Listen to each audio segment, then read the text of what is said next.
Assalamualaikum warahmatullahi wabarakatuh. Bismillahirrahmanirrahim. Alhamdulillahirabbil alamin. Assalatu wassalamu ala asyrafil anbiya'i wal mursalin sayyidina wa maulana Muhammadin wa ala alihi wa sahbihi ajma'in, amma ba'du. Hari ini saya perwakilan dari kelompok 3 ingin membacakan materi tentang pendidikan Islam dalam undang-undang.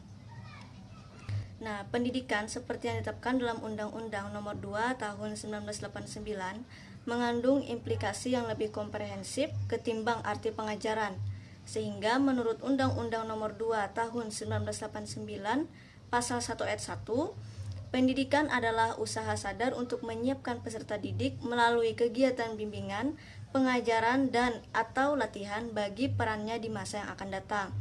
Nah, jelas di sini pendidikan itu mencakup proses kegiatan pengajaran di samping bimbingan dan latihan, lebih diorientasikan ke masa depan yang mana fenomenanya tak lain adalah pencerminan betapa pentingnya penguasaan dan pemanfaatan serta pengendalian kemajuan iptek bagi pembangunan bangsa.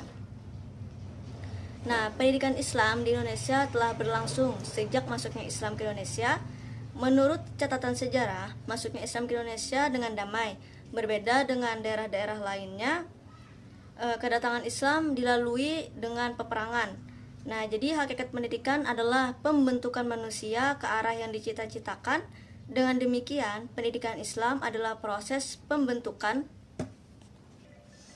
manusia ke arah yang dicita-citakan Islam. Melihat kepada kegiatan pendidikan Islam di Indonesia, maka dapat diketahui bahwa pendidikan Islam telah banyak memainkan peranannya dalam rangka mencerdaskan kehidupan bangsa. Nah, selain itu telah terjadi pula dinamika perkembangan pendidikan Islam Indonesia. Salah satu yang amat strategis dalam dinamika tersebut adalah masuknya pendidikan Islam sebagai subsistem pendidikan nasional. Makna yang terkandung dalamnya bahwa pendidikan Islam diakui keberadaannya dalam sistem pendidikan nasional yang dibagi kepada 3 hal. Yang pertama, pendidikan Islam sebagai lembaga. Yang kedua, pendidikan Islam sebagai mata pelajaran. Dan yang ketiga, pendidikan Islam sebagai nilai atau value. Terus lagi, dalam Undang-Undang Nomor 20 Tahun 2003 pada bab 2 pasal 3 menyatakan bahwa pendidikan nasional berfungsi mengembangkan kemampuan dan pembentukan watak serta peradaban bangsa yang bermartabat dalam rangka mencerdaskan kehidupan bangsa, bertujuan untuk mengembangkan potensi peserta didik agar menjadi manusia beriman dan bertakwa kepada Tuhan Yang Maha Esa, berakhlak mulia, sehat, berilmu, cakap, kreatif, mandiri, dan menjadi warga yang demokratis serta bertanggung jawab. Nah, jadi oleh karena itu saya pemakala mendapatkan pada bagian pendidik dan peserta didik menurut undang-undang. Yang pertama adalah pendidik. Nah, di Indonesia, pendidik ini disebut juga guru, yaitu orang yang digugu dan ditiru. Menurut Hadari Nawawi, guru adalah orang-orang yang kerjanya mengajar atau memberikan pelajaran di sekolah atau di kelas. Lebih khususnya diartikan orang yang bekerja dalam bidang pendidikan dan pengajaran, yang ikut bertanggung jawab dalam membentuk anak-anak mencapai kedewasaannya masing-masing.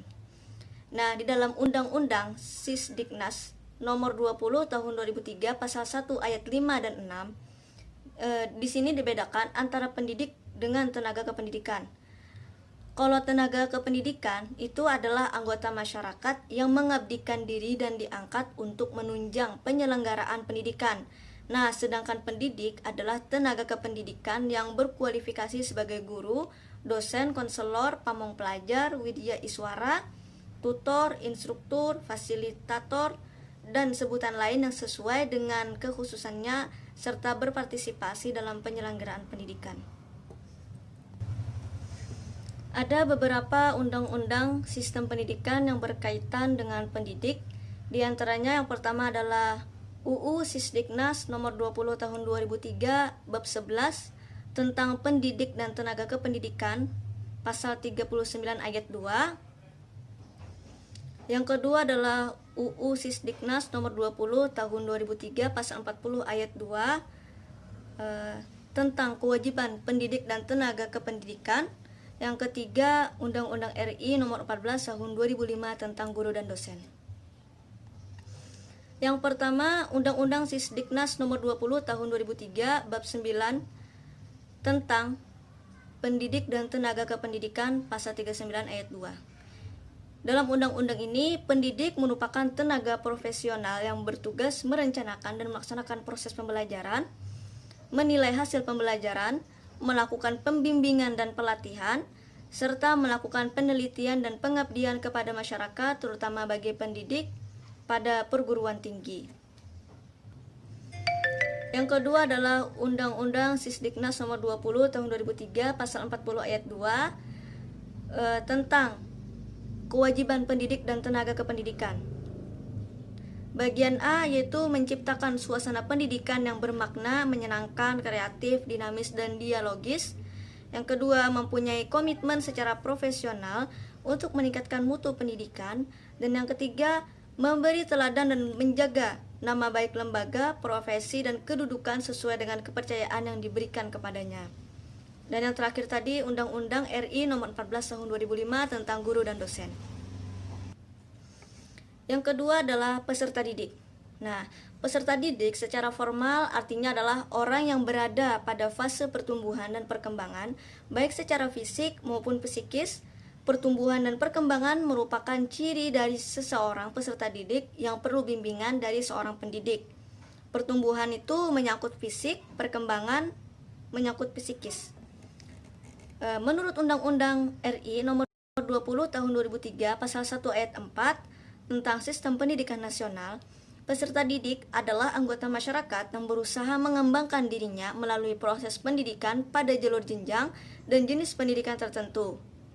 Nah, ada beberapa undang-undang sistem pendidikan yang berkaitan dengan pendidik.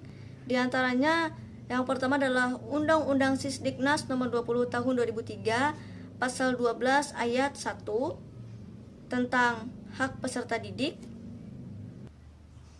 Yang kedua, Undang-Undang Sisdiknas Nomor 20 Tahun 2003 Pasal 12 ayat 2 tentang kewajiban setiap peserta didik.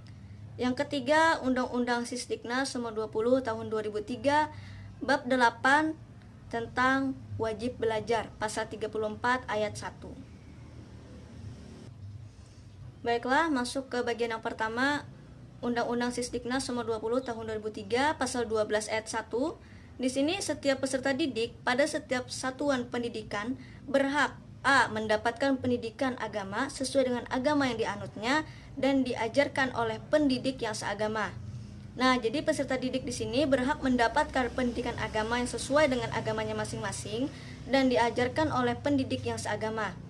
Jadi, tiap sekolah itu wajib memberikan sebuah ruang bagi siswa yang mempunyai agama yang berbeda-beda dan tidak ada perlakuan yang diskriminatif. Yang B, mendapatkan pelayanan pendidikan sesuai dengan bakat, minat, dan kemampuannya. Yang C, mendapatkan beasiswa bagi yang berprestasi yang orang tuanya tidak mampu membiayai pendidikannya. Yang D, mendapatkan biaya pendidikan bagi mereka yang orang tuanya tidak mampu membiayai pendidikannya. Yang E, pindah ke program pendidikan pada jalur dan satuan pendidikan lain yang setara. Dan yang terakhir, menyelesaikan program pendidikan sesuai dengan kecepatan belajar masing-masing dan tidak menyimpang dari ketentuan batas waktu yang ditetapkan. Undang-Undang Nomor 2 adalah Undang-Undang Sisdiknas Nomor 20 Tahun 2003 Pasal 12 ayat 2. Isinya adalah setiap peserta didik berkewajiban A. Menjaga norma-norma pendidikan untuk menjamin keberlangsungan proses dan keberhasilan pendidikan. B. Ikut menanggung biaya penyelenggaraan pendidikan kecuali bagi peserta didik yang dibebaskan dari kewajiban tersebut sesuai dengan peraturan perundang-undangan yang berlaku. Undang-undang yang ketiga adalah Undang-Undang Sisdiknas Nomor 20 Tahun 2003 Bab 8 tentang wajib belajar Pasal 34 ayat 1. Isinya adalah setiap warga negara yang berusia 6 tahun dapat mengikuti program wajib belajar. Ayat kedua, pemerintah dan pemerintah daerah menjamin terselenggaranya wajib belajar minimal pada jenjang pendidikan dasar tanpa memungut biaya. Ayat 3 isinya, wajib belajar merupakan tanggung jawab negara yang diselenggarakan oleh lembaga pendidikan pemerintah, pemerintah daerah, dan masyarakat. Demikianlah tadi pembacaan materi dari saya. Salah khilaf mohon dimaafkan. Wassalamualaikum warahmatullahi wabarakatuh.